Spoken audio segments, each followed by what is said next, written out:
삼은 홀로 하나님이시오 삼령이시오니 우리가 다 모여 신령과 진정으로 여호와여 감사와 찬송과 영광을 받으시옵고 우리에게 은혜와 자비를 하나님께서 이 세상을 창조하실 때에 6일간에 거쳐서 만드셨습니다. 그리고 사람을 만드셨습니다. 이 사람이 지어지게 되었을 때 하나님의 형상, 모양, 모습을 담게 됩니다. 그래서 동물과 달리 사람에게는 새로운 모습이 주어지게 됐는데 그것은 하나님의 형상이라고 보통 얘기합니다. 하나님의 형상에 대해서 존 웨슬리 목사님은 세 가지를 얘기했습니다. 첫째가 자연적, 좀 말이 좀 어렵죠.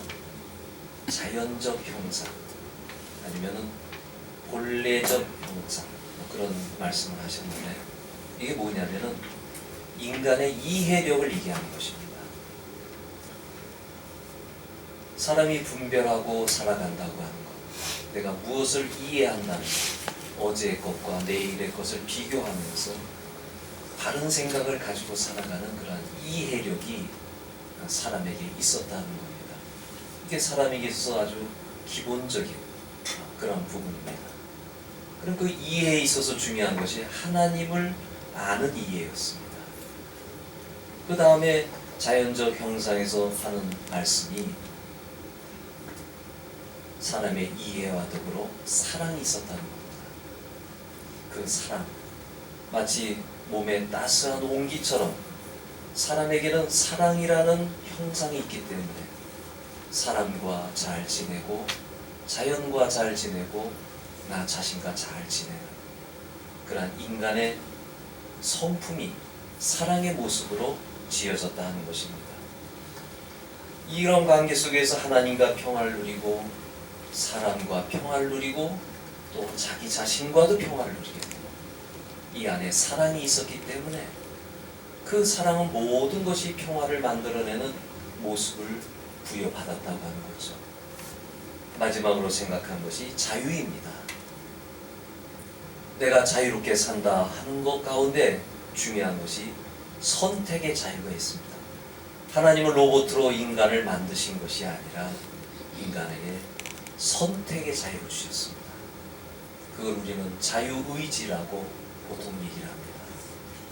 이렇게 인간에게는 기본적인 형상이 있었는데 그걸 자연적 형상이라고 해가지고 거기 인간이 이해력, 좋은 이해력이죠. 나쁜 것이 아니라.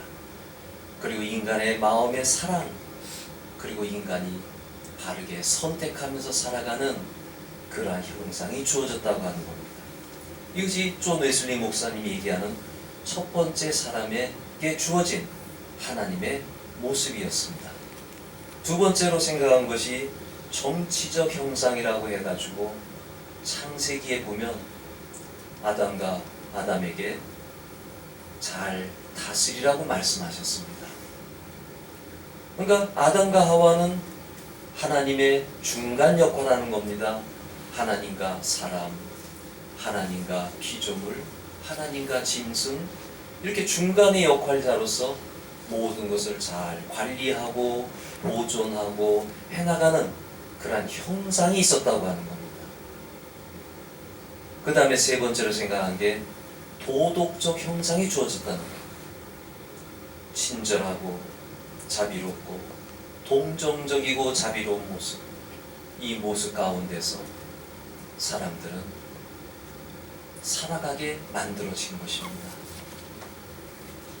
아담과 하와에게 주어진 이러한 아름다운 모습들이 우리가 생각해 볼 때 제가 조금 이따 반복해서 말씀드리겠지만 우리가 생각하는 이해, 그리고 우리의 사랑, 우리의 선택, 이것과 더불어서 우리는 정치적인 형상으로서 모든 것을 잘 관리하고 다스리고 보존시키는 사람과의 관계, 자연과의 관계, 하나님과의 관계, 이런 부분들을 잘 관리해 나가도록 하는 인간의 정치적인 형상과 더불어 그 다음에 성품이라고 생각할 수 있는, 내가 동정이 있고 사랑이 있고 자비가 있고 하는 이러한 부분들이 다 우리 사람에게 있는, 하나님에게 주어진 그러한 모습들이었다라고 하는 사실입니다.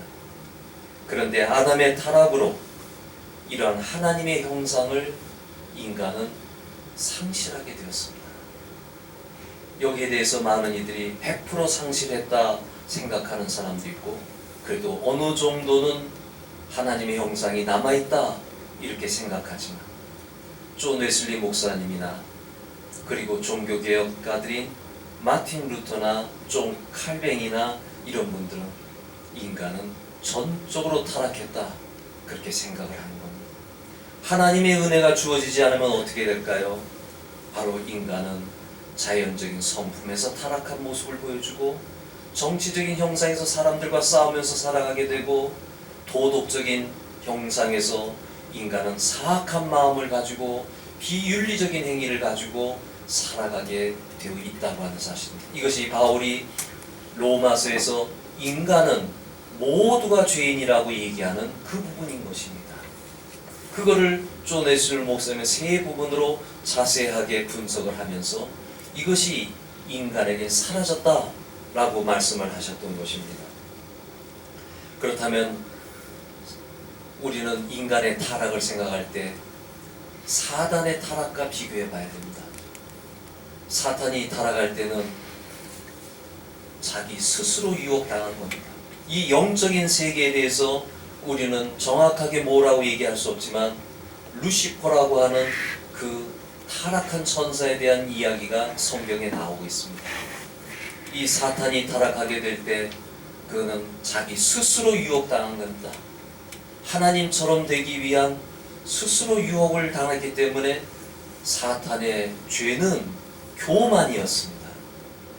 근데 사람의 타락은 교만이 아닙니다. 어디에서 오냐면, 이것이 사탄의 타락과 사람의 타락의 중요한 차이점인데, 사탄의 타락이 교만이라면 사람의 타락은 하나님 말씀을 불순종한 거죠. 그건 사탄이 그렇게 유혹을 했으니까.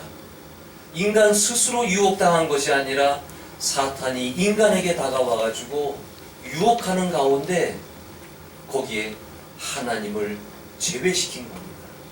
하나님께서 말씀하셨고 이렇게 살라고 하셨지만 아담은 그것을 거절한 것입니다. 하나님 말씀을 순종하지 않았기 때문에 하나님에게서 제외되는 그런 결과를 맞이하게 된 것입니다. 그래서 인간의 타락은 사탄처럼 교만이 아니라 바로 하나님에 대한 불순종, 더 쉽게 말하면 불신앙이죠. 하나님 없이 살아가는 것, 이것이 인간의 중요한 타락이었다고 하는 사실입니다.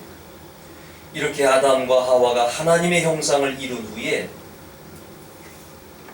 어떤 결과가 만들어졌냐면 결국 사탄의 모습을 그대로 가지게 됩니다.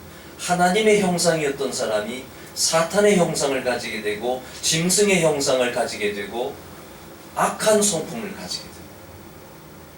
사탄의 형상이 뭡니까? 교만이라고 했습니다. 이 교만한 것이 인간에게 들어온 겁니다.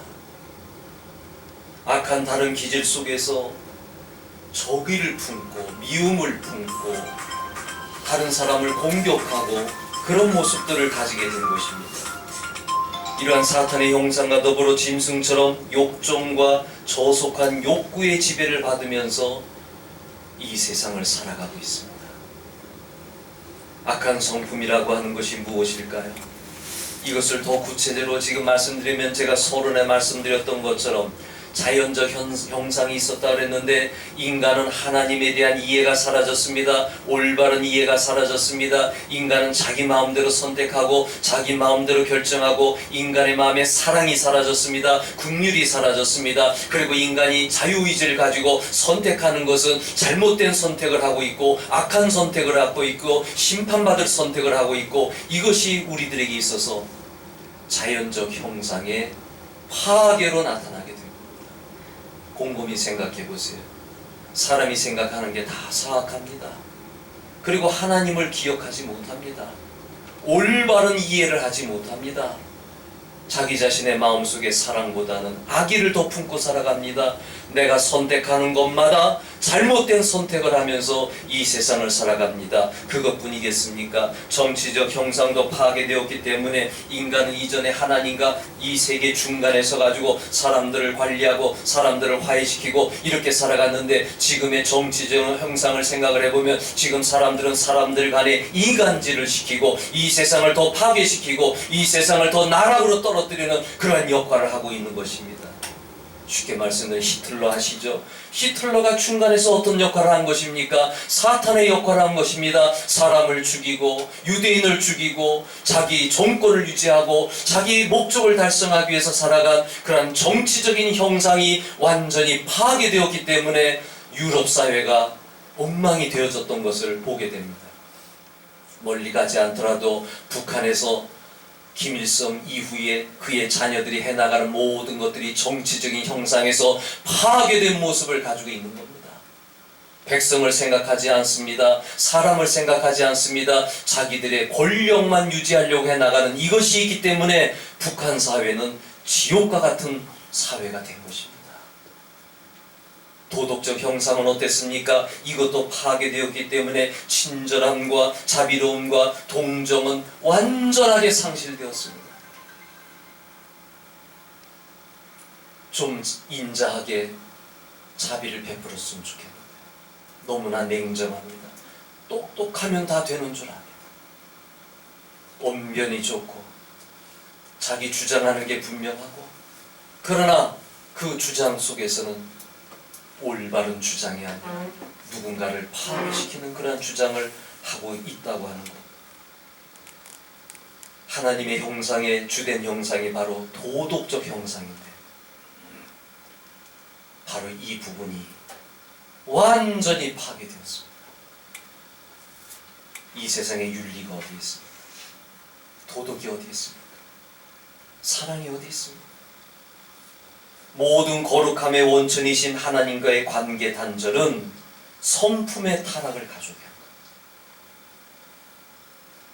여기에 대해서 요한일서는 육신의 정욕과 안목의 정욕과 이생의 자랑이라는 것을 얘기하고 있습니다. 육신의 정욕. 우리는 뉴스를 통해서 세상에서 말하는 교양 있는 사람들 이야기를 듣습니다. 서울시장, 부산시장, 이 사람들의 이야기를 들었습니다. 시장뿐만 아니라 교수들, 정치인들, 지식인들, 위대한 사업가들, 이런 사람들의 이야기를 들을 때 가식을 보게 됩니다. 공부 많이 했다고 교양이 있는 사람입니까? 높은 자리에 올라갔다고 교양이 있는 사람입니까? 그것과는 관계가 없습니다. 내 지식과 교양은 관계가 없습니다. 내 지식과 내 지위와 도덕과 관련이 없습니다. 제가 러시아에서 사업가들을 몇 분 봤습니다.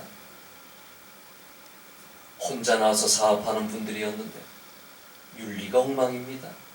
보이지 않으면 엉뚱한 짓을 하는 거예요. 우리가 이 세상에 살아가는 사람들의 형태를 볼 때 돈이 있고 권력이 있고 힘이 있는 사람들은 정말 비윤리적인 행위를 너무나 많이 하는 것을 볼 수가 있습니다. 왜냐하면 그걸 누릴 수 있는 돈이 있으니까.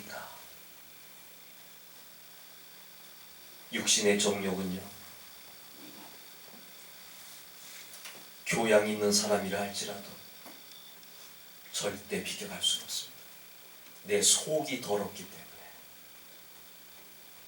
우리는 그러한 것을 뉴스를 통해서 잘 알 수 있습니다. 사람 사이에 정도의 차이만 있을 뿐이지 예수를 만나지 못한 사람들은 감각적 욕구에 이리저리 끌려다니게 되어 있습니다. 하나님의 형상을 잃어버렸기 때문입니다. 안목의 정욕은 무엇일까요? 갈망이 만족될 때 지루함이 오게 되고 새로운 갈망에 의해서만 또 끝날 수 있는 게 안목의 정욕입니다. 백화점 진열대에 쌓여있는 물건들을 볼 때 그것을 가지고 싶은 갈망이 있습니다.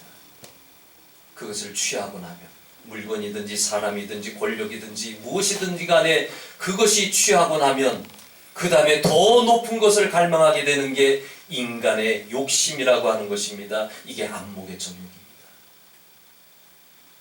이 생의 자랑은 뭘 얘기하는 겁니까? 사람에게서 오는 박수와 갈채와 환호를 받고 싶어하는 것을 얘기하는 것입니다. 칭찬받고 싶어합니다. 영광받고 싶어합니다. 우리가 잘 아는 연예인들 가운데 인기가 떨어졌을 때 자살하게 되는데 그 사람은 그 영광을 누리려고만 했기 때문입니다. 껍데기만 누리려고 했기 때문입니다. 이 생의 자랑으로는 사람에게 만족을 줄 수가 없습니다. 많은 사람들이 목사든지 연예인든지 정치인들이 누구든지 간에 대중의 갈채를 구하고 있고 세상에서 좋은 평판을 얻으려고 하고 있고 사람에게 인정받으려고 하고 있고 이것은 겉에 보이는 것입니다. 하나님께 인정받으려면 겉으로 평판받는 것이 아니라 너의 속의 마음을 보여주라고 말씀하고 있는 것입니다. 우리의 마음의 순수함, 깨끗함, 주님을 사랑하는 마음, 이 사회가 세계 이혼의 1위라는 불명예를 안고 살아가고 있는데 이 모든 것이 하나님의 형상을 잃어버렸기 때문에 나오는 얘기들입니다. 우리는 이 사실을 알아야 됩니다. 인간은 이렇게 하나님께 대한 반역, 하나님께 대한 불신앙으로 수많은 해로운 결과를 만들어내게 됐는데 그것이 바로 나 자신에게 해롭게 만들었고 다른 사람에게 해롭게 만들었고 하나님을 해롭게 만드는 그러한 결과를 만들어내게 된 것입니다. 여기서 우리는 개인적으로 적용해 보면 먼저 육체적인 결과로 고통이 있습니다. 질병이 있습니다. 불안정합니다. 부정한 감정과 성품을 가집니다. 그 결국에는 육체적 죽음을 맞이합니다. 이것이 인간의 타락한 이후에 가져오는 육체적인 결과입니다. 그래서 인간은 죽습니다. 근데 두 번째 또 뭐가 있냐면 영적인 결과로서 영혼의 죽음이 있다고 하는 것입니다. 영혼은 왜 죽었는가? 하나님과의 관계 단절이 죽은 겁니다. 하나님과 대화할 수 없는 게 죽은 거예요. 하나님을 만나지 못하는 게 죽는 거예요. 예수 그리스도로 말미암아 우리는 만나게 되었지만 예수 그리스도를 믿지 못하는 사람들은 하나님과의 단절로 말미암아 영적으로 죽게 됩니다. 중요한 것은 육은 죽고 사라지지만 영은 죽고 사라지지 않는다고 하는 것입니다. 심판의 때가 있습니다. 그러기에 인간은 이와 같이 두 가지 결과, 육체적인 죽음과 영적인 죽음, 이 두 가지를 경험하게 됐습니다. 제가 오늘 이렇게 복잡하게 여러 가지 이야기를 한 이유는 이 세상에서 진행되는 모든 일들이 영적인 것과 관련되어 있다는 것입니다. 저는 목사로서 이 부분을 신중하게 생각하며 여기까지 왔습니다. 주의 일을 하든지 간에 사람을 만나든지 간에 자녀들을 양육하든지 간에 교회 일을 하든지 간에 또 감리사 일을 하든지 간에 이 모든 것을 영적인 것으로 저는 보고 살아왔습니다. 사람의 일이라면 사람의 방법대로 했을 것입니다. 그러나 하나님이 보고 계시고 하나님 앞에 새 생명을 얻은 자로서 이 모든 일들은 영적인 것과 관련되어 있다고 하는 사실입니다. 우리가 하는 일들 우연히 되는 일 없습니다. 내가 완악해지고 영적인 겁니다. 내가 사랑이 식어지고 영적인 겁니다. 그 어느 하나의 사건도 영적인과 것과 관련 없는 것이 없습니다. 모든 문제의 근원은 영적인 세계와 관련이 있습니다. 예를 들어서 예수님께서 수많은 사람들이 왔을 때 말씀 전하시고 그 가운데 병자들이 많이 왔습니다. 온갖 병자들을 데리고 예수님께 나왔을 때 예수님이 일일이 그들의 머리에 손을 얹어 안수해 주시면서 치료해 주셨습니다. 그때 성경 말씀이 이렇게 되어 있습니다. 여러 사람에게 귀신들이 나갔다. 아니, 병 고쳐주는 것과 귀신과 무슨 상관이 있단 말입니까? 여기에 생각의 차이가 있는 겁니다. 질병의 근원이 악한 영에 의해 생겨날 수도 있다는 것을 가르쳐 주신 겁니다. 그 질병은 그냥 우연히 일어난 것이 아니라 어떤 사람은 죄로 인해서 어떤 사람은 잘못으로 인해서 귀신에 의해 가지고 질병이 올 수도 있다는 영적인 세계를 예수님께서 가르쳐 주신 겁니다.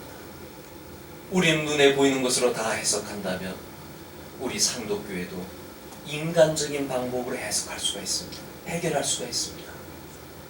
그러나 우리가 힘들어하고 어려워하고 여기까지 온 것은 이게 다 영적인 사건이다 보니까 쉽게 해결이 안 되는 겁니다. 오늘 본문에 뭐라고 말씀했습니까? 우리의 씨름은 혈과 육에 대한 것이 아니요, 영어 성경에 보니까 사람에 대한 것이 아니라, 우리는 사람과 싸우지 말라는 얘기예요. 어떤 문제가 터지고 억울한 일이 생기고 막 이럴 때 우리의 씨름이 대상이 누구냐? 그 악한 사람이 아니라는 거예요. 우리의 씨름은 혈과 육을 가진 사람과 싸우는 것이 아니라는 거예요. 바울 사도는 영적인 사람이었기 때문에 이 부분을 분명히 가르쳐주고 있습니다. 그러면 누구와 싸우느냐? 우리의 씨름은 정사와 권세와 이 보이지 않는 세상 주관자들과 하늘의 영역에 있는 악한 영들에 대한 영적인 싸움을 그리스도인은 싸우고 있다고 하는 사실입니다. 영어 성경으로 제가 가만히 보니까 악한 통치자들과 그들과 싸우고 있다는 거예요. 눈에 보이지 않는 세계의 어떤 권세자들과 싸우고 있다는 거예요. 그리고 이 세상의 규칙을 가지고 있는 어두움의 능력들과 싸우고 있다고 하는 거예요. 마지막으로는 하늘의 영역을 가지고 있는 사악한 영들과 싸우고 있다고 하는 거예요. 영어 성경에 그렇게 풀어서 되어 있습니다. 그러니까 한마디로 눈에 보이지 않는 영적인 세력들과 너희들은 싸우고 있다는 겁니다. 그걸 우리는 사탄이라고 그러고 마귀라고 하고 악한 영이라고 하고 다양한 이야기들 하는데, 이들이 바로 영적인 권세를 가지고 우리에게 접근하고 있으니 이들과 싸워야 된다는 얘기입니다. 제가 이러한 본문을 묵상하기까지 기도하면서, 하나님, 이 부분을 또 어떻게 해결해야 됩니까? 그럴 때 이 말씀을 제 마음에 주셨습니다. 우리의 씨름은 혈과 육에 대한 악한 영들에 대한 것이다. 여러분, 상독교회 문제 해결 방법에 있어서 인간의 방법이 지금 한 가지 딱 정해져 와 있습니다. 바로 이것 때문에 이게 풀리지 않는 거예요. 저와 여러분처럼 영적으로 생각하고 신앙적으로 생각하고 이렇게 풀려고 하는 사람이 한 사람도 없습니다. 불과 몇 년 전에도 제가 비주류라고 사용하겠습니다. 성경에는 그러한 사람들을 비주류라고 했으니까 비주류들과 함께하는 분들이 있었습니다. 그때 제가 그 목사님들이 그런 얘기를 했습니다. 왜 그렇게 비주류들과 함께 합니까? 그들의 대답은 하나였습니다. 이기기 위해서 한다. 그러면 제가 또 질문을 했습니다. 이긴 다음에 비주류에 대해서 어떻게 하겠습니까? 그 악한 사람들에 대해서 어떻게 하겠습니까? 그때 가서 생각하겠대. 근데 그거는 그때 가면 다 잡혀 먹혀버리죠. 그렇지 않겠습니까? 그래서 지금도 그 몇몇 분들하고 저하고는 생각이 다릅니다. 전혀 생각이. 그런데 지금 교단이나 총회나 이분들이 생각하는 것도 이분들하고 과거에 그분들하고 그 사람들하고 똑같은 생각을 하고요. 예를 들어 저는 재산이 얼마인지 잘 모르지만 예를 들어 300억이 있다고 하자. 그러면 100억을 A그룹에 띄워주고 100억을 B그룹에 띄워주고 100억을 C그룹에 띄워주고 이렇게 간편하고 좋은 방법이 있는데 왜 장 목사는 그렇게 미련하게 하느냐? 그 얘기를 제가 어제 또 들었습니다. 이거 외에는 다른 방법이 없다는 거예요. 정치의 논리, 그건 진영의 논리입니다. 내 진영에 들어가야 됩니다. 아무리 악한 일이 있더라도 내 진영에 소속해야 됩니다. 이게 교단 정치의 논리입니다. 그래서 저는 교단 정치를 안 합니다. 정치하는 친한 목사가 있습니다. 그 친한 목사와 대화하는 중에 1단계, 2단계, 3단계를 얘기했습니다. 1단계는 친구로서 그냥 지내는 거다. 동문이든지 함께 만나면 좋고 행복한 사람으로 지내는 거다. 2단계에서는 조금 생각을 높여가지고 내 의견에 따라주고 너의 의견에 따라주고 그러면서 교단 일을 조금씩 관여하는 거다. 근데 여기까지는 내가 하겠지만 제 3단계 정치의 논리를 가지고 이쪽 진영에 완전히 들어와야 된다. 그러면 재판할 때 이쪽 진영에 있어야 승리하고 판사를 사든지 위원들을 사든지 해가지고 승리하게 만든다. 그래서 저는 그 부분에 대해서는 나는 정치 논리까지 못 가겠다. 제가 그때 손을 뗀 겁니다. 만약에 그때 같이 갔다면 지금 어떤 방법을 사용하겠습니까? 내가 그 진영에 속해가지고 어떻게든지 이기게 해가지고 어떻게든지 재산 찾아오게 하고 그러면서 했겠죠. 그게 사람의 방법인데 어떤 분들은 그게 더 좋은지도 모르겠어요. 눈에 보이는 거고 확실한 방법이라 생각하고, 그러나 목사로서는 영성은 다 없어지는 겁니다. 하나님의 일이 아닙니다.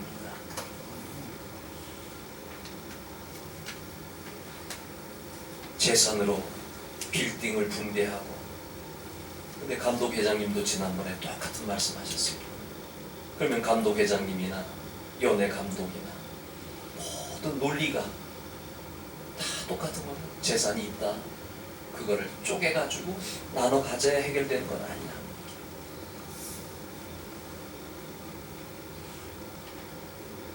제가 음모 받는 거는 어떻게든지 담임이 되려고 한다는 음모가 지금 많이 있습니다. 그러면 제가 1년 전에 여러분 아시지만 여러분에게 왔을 때 그때 이쪽 저쪽 다 섞어가지고 그냥 당해버렸죠. 안 그렇겠습니까? 그러면 여러분들을 배제시킬 수도 있을 거예요. 저 소리 큰 사람들 끌어안고 자 그럼 한번 같이 해보자. 하게 재산 찾아오는 게 우선이 아니냐.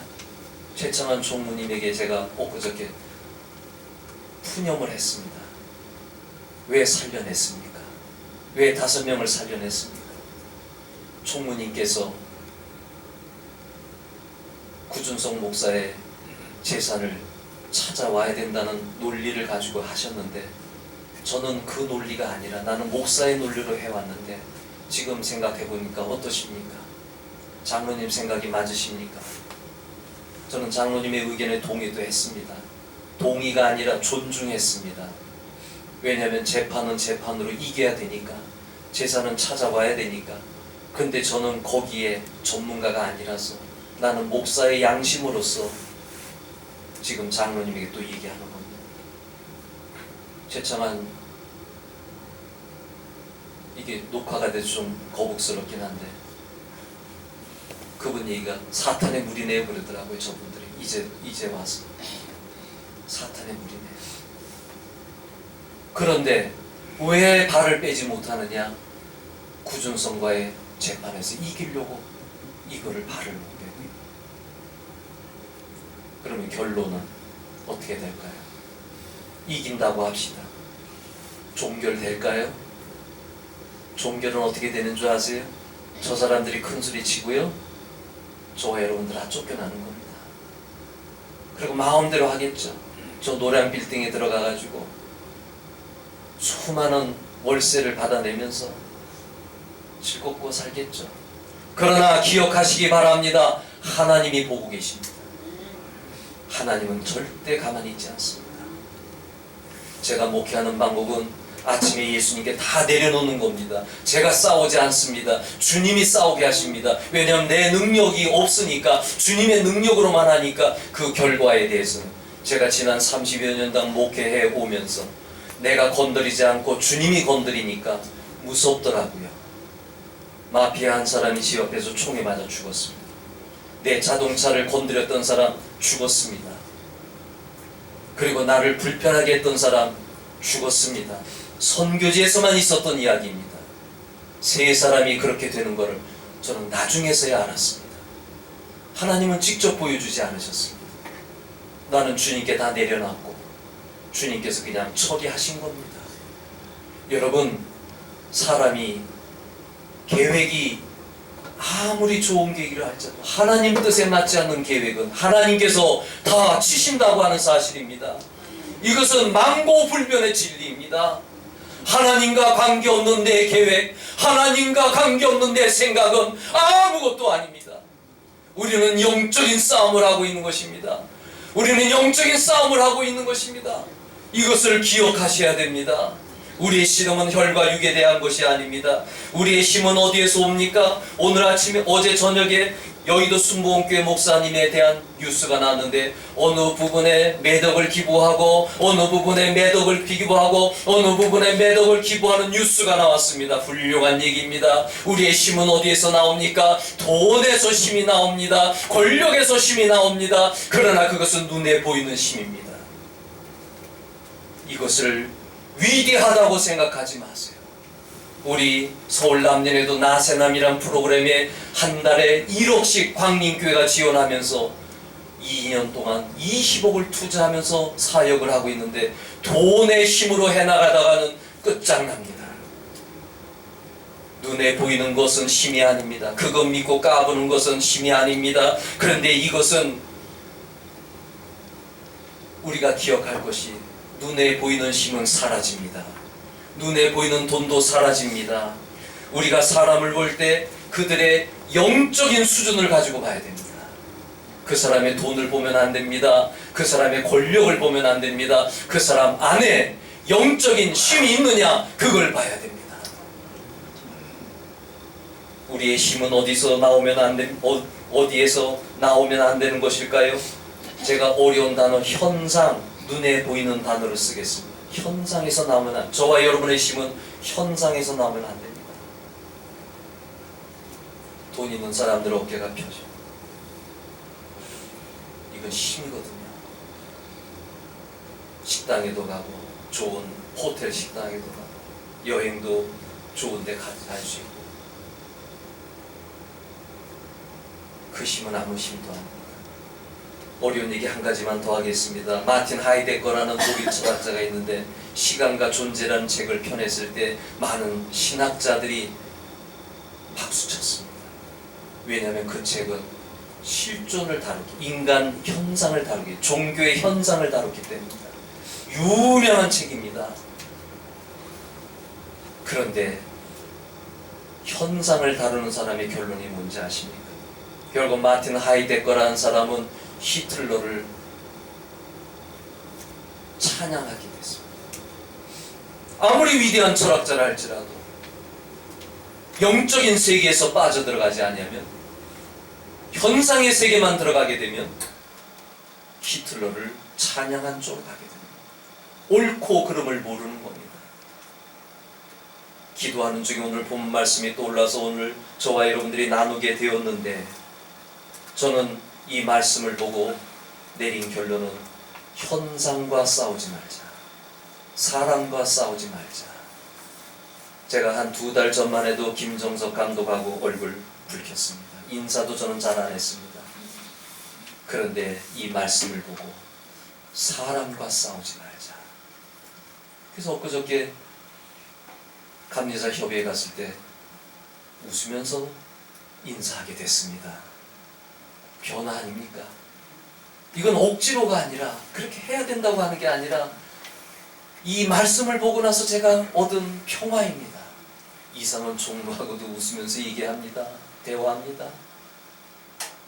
또 나를 재판에서 억울하게 만드는 위원장이 있는데 저를 아주 죄인으로 지금 만들어 나가고 있습니다. 그 사람과도 그냥 인사합니다. 사람과 싸우지 않기로 했습니다. 이것처럼 자유로운 게 어디 있습니까? 만약 내가 사람들과 싸운다면 끝이 없을 것입니다. 그 싸움 속에 감정이 솟아오르고 미움이 솟아오르고 그 사람에 대한 억울한 감정이 올라와서 잠도 잠지 못하고 막 이렇게 될 것입니다. 그런데 여기서 자유하게 됐습니다. 내 싸움은 사탄의 하수인이요. 저는 그분들을 사탄의 하수인이라고 얘기하는 건 아닙니다. 사탄의 그 영향력 가운데서 잘못된 길을 걸어가고 있는 사람들과 싸운다면은 저는 싸움의 대상이 잘못된 것입니다. 사람들은, 내가 만약에 사람들과 계속 싸우면 누가 박수 칠까요? 마귀가 박수. 그래, 내가 원하는 바로다. 싸우도록 만드는 게 사탄의 전략 아니겠습니까? 일을 만들어내가지고 내가 기도하는 사람이라 할지라도 그 전략에 말려 들어가게 되면 나는 그 사람하고 날마다 싸우는 가운데 잠도 자지 못하고 억울한 감정과 미운 감정과 격한 감정 속에서 내 몸이 병들어 갔을 것입니다. 근데 주님은 가르쳐 주십니다. 그게 아니라 그들과 싸운다면 끝없는 싸움만 할 것이고 지쳐갈 것이라고. 악한 사람들은 마귀의 하순이 된 사람들로서 마귀의 전략은 악한 사람들에게 집중시켜가지고 거기에서 지지고 볶고하는 것이 그들의 전략이라고. 그래서 우리는 정말 결론적인 말씀입니다. 오늘은 제가 말씀을 오래 하게 된 게 우리에게 필요한 말씀이기 때문에, 저에게 필요한 말씀이기 때문에 오늘은 길게 이어가고 있습니다. 정말 마지막 결론입니다. 우리는 우리의 씨름이 영적인 것임을 알고 살아가시길 바랍니다. 우리는 어떤 일이 생겼을 때 본래의 대상을 공격해야 되는데, 우리에게 일어난, 특히 상독교 안에서 일어나는 이러한 모든 일들은 누구를 공격해야 되냐면 사탄을 공격해야 됩니다. 근데 감사하게도 우리에겐 예수 그리스도의 이름을 주셨습니다. 우리의 이름이 아니라, 장명수의 이름이 아니라 예수 그리스도의 귀한 이름을 주셨기 때문에 예수 이름으로 악한 영의 세력은 물러가라 기도할 때 바로 주님의 능력이 나타나게 되는 것입니다. 사랑하는 성도 여러분, 우리의 싸움의 근거지인 악한 영들과 싸우시기 바랍니다. 견고한 진을 파괴해 가시기 바랍니다. 하수인들과 싸우지 마시기 바랍니다. 예수 그리스도의 이름의 권세로 사악한 진영을 파괴하기 위해 기도하시기를 바랍니다. 우리의 씨름이 영적인 것임을 알 때 사람과의 싸움에 비중을 크게 두지 않게 될 것입니다. 우리에게 마귀와 싸워 승리할 수밖에 없는 예수 그리스도의 이름을 주신 하나님을 찬양하시기 바랍니다. 오늘 짧은 시간에 다 전달된지는 모르겠지만 제가 한 주간 묵상하고 정리하고 묵상하고 정리한 것을 오늘 여러분과 함께 나눴습니다. 이해가 좀 되셨습니까? 조금 어려웠죠? 그러나 중요한 것, 우리의 싸움의 대상은 사람이 아니라 사악한 영이라고 하는 것, 이걸 알고 그럼 이제 적용을 해야 되잖아요. 우리 교회 안에 제가 직접 말씀드릴게요. 마음이 불편해지셨잖아요. 하여간 어떤 일이든지 간에 마음이 불편해져서 교회를 못 나온다면 우리는 사람의 생각을 가지지 말고, 자, 우리가 이걸 영적으로 해석을 해서 그건 하나님을 만나지 못하게 하는, 성도를 만나지 못하게 하는 그런 부분이다라고 생각하고 우리가 접근을 하면 우리가 스스로 해답을 볼 수 있고, 또 우리 권사님 이렇게 나오셨는데 기도합니다. 하나님 건강하게 해주셔서 교회 나와서 함께 예배하게 되려고. 한 분 나오지 못하셨는데 우리는 예수 이름으로 기도하는 것, 그게 중요한 거니까 주님 이 시간에도 찾아가 안수해 주셔서 다음 주에는 함께 예배할 수 있도록, 우리에겐 도움이 필요하고 은혜가 필요하니까 그렇게 또 예수 이름으로 기도하고, 또 상도교회 재판이 여러 부분이 걸려있지만 우리의 힘으로는 열심히 노력할 것이지만 하나님께서 손대달라고, 하나님께서 하나하나 만져서 사람들도 움직여주시고 이렇게 해달라고, 우리는 우리의 역할을 그렇게 할 수밖에 없는 겁니다. 우리가 이것을 하지 못하면, 이것까지 하지 않는다면 우리는 지금 사람들의 손에 놀아나는 그러한 꼴로 끝나게 되는 겁니다. 성도 여러분, 오늘 저는 웬만해선 설교 시간에 상도교회와 관련된 얘기를 하지 않으려고 했는데 지금 우리에게는 법적인 싸움이 있기 때문에 영적인 무장을 하기 위해서 제가 이 말씀을 드립니다. 이건 누구를 공격하고자 하는 것이 아니라 우리가 하는 일이 뭐냐, 교회가 뭐냐, 성도가 뭐냐, 우리는 영적인 싸움을 하는 사람들이기 때문에 이 부분을 잘 마음에 간직해서 사람과 다투지 마시고 열심히 기도하시고 그리고 하나님의 은혜를 구하시길 바랍니다. 기도하겠습니다. 오늘 말씀, 이제는 우리 주 예수 그리스도의 은혜와 아버지 하나님의 사랑과 성령님의 감화 감동하심이 우리 중에 이제로부터 영원토록 함께 하시기를 축원하옵나이다. 아멘.